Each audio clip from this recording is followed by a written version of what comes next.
Aimless diary. I gotta share with you this random page. See, straight from my diary. See, last night my nightmares, they was keeping me from dreaming, so I began writing these troubled thoughts down just to ease my anxiety. I felt like I heard every scribe from whispering caves speaking to me silently, but then I realized that those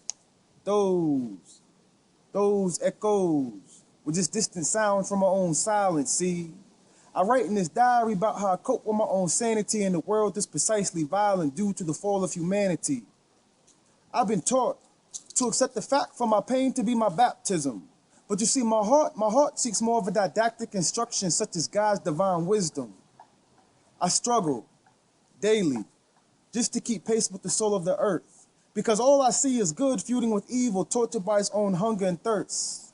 Men giving will to the flesh, never allowing their labored souls to rest. There's times that I come to my own realization that my joy is just my sorrow unmasked. And those are the times that I look to the heavens, opening my eyes and ask, Lord, why? Why must we suffer? Why must I witness my brothers repeatedly hurt one another?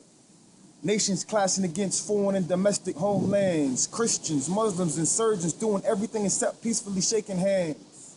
Some worshiping Christ, Muhammad, even the promised seed of Abraham.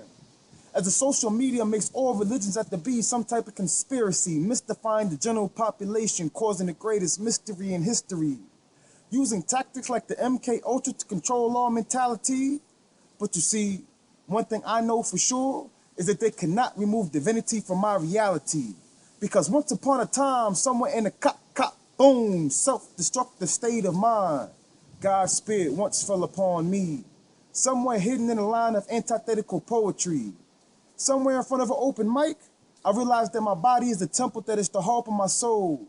I then asked the Lord for my voice to become an instrument like a flute, for his breath to pass through. And you see, I say this to each and every one of you, that you too need to tell your story. Not the story that made his story, but the one that made history. Because no matter your color or creed or where you reign, somewhere behind your cryptic name, you too have a testimony. One day you will stand publicly on every street corner in every city and metropolitan region and release publicly inside of you those voices that are constantly screaming. Just like a letter in a bottle tossed out to the sea, one day you too can find yourself free inside the lines of an aimless diary.